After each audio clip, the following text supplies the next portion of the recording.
In this video, we'll take a look at a translation of cotangent. Here's a bunch of information. Again, you can see that our period is still pi over b. That's because the period of cotangent was pi. And then the domain thing is based on those asymptotes again. All right, so let's take a look at this graph. So we're looking at for cotangent now, and then notice this doesn't look like the ideal form for graphing, so I'm going to go ahead and factor out that pi over 8. So I get 4 cotangent, and then this is going to be pi over 8. We want just an x, and then this needs to be a minus 4, right? Because if I do 4 over 8, I get the pi over 2, and then minus 2. So shifts is going to be right 4, and down 2. The period, remember, is pi over 8. We're going to end up having a period of 8. The amplitude, or stretching factor in this case, is 4. I think that covers everything. Okay, so they gave me the graph and what they're wanting there. Okay, I know that it's moved right 4. So that's where I'm going to start, because I know usually where it starts is my asymptote. So I'm going to put an asymptote here. And then I know my period is every 8, so I'm going to go ahead and duplicate this. And that's going to be at 12, because 8 plus 12 is, 8 plus 4 is 12. There we go.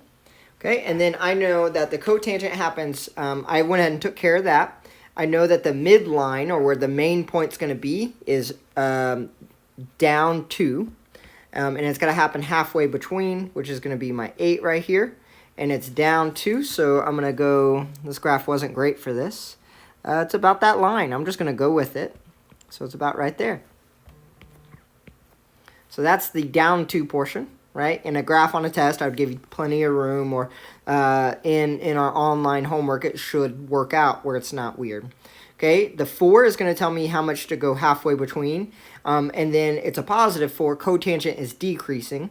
So this next point is going to happen. Okay, I go halfway through. That's right here at the 6, and I'm going to go up 4. So 2 gets me back up, and then 2 gets me right there. I know they're 2.5s, but it's just going to be a little easier if I just put them on the lines. Okay, I know it's there, and then I also need to go down 1 there. So it's going to look like that. It's a bit off because I didn't do 2.5s, I did 2s. So notice the period is 8. It did. I have the whole graph moved over right 4 and down 2 because the point's there. The amplitude is 4 because I'm going up 4 in each direction. So I actually have enough information now to graph it. And it's kind of rough. There we go. And then this side goes like that, and obviously not such a, there we go.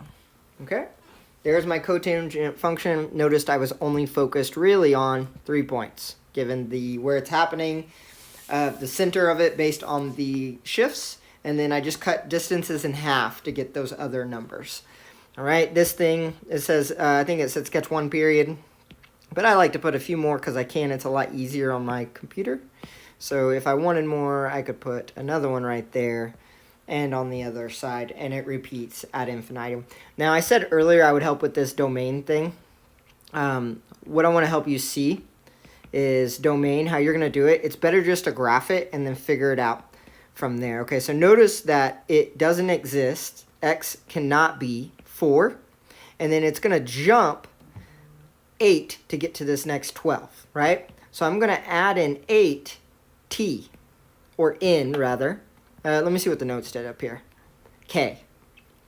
8K. So now notice if I let K, and K can be any -2, -1, 0, 1, 2, and back, and both ways. Can be any of those. If I put in a 0, I get this asymptote. If I put a 1 for K, I get this one. If I put a -1 for K, I'm going to get that one that's over here, the next one. If I put a 2 in for K, I get the next one that's over here. So it's just based completely on where it starts and then the period. It will be that way every time. They give you a formula up there to give you like based on the equation. I think it's just easier to graph it and then take a look at it to figure out this domain. Range, again, will be all real numbers. That was discussed in the notes.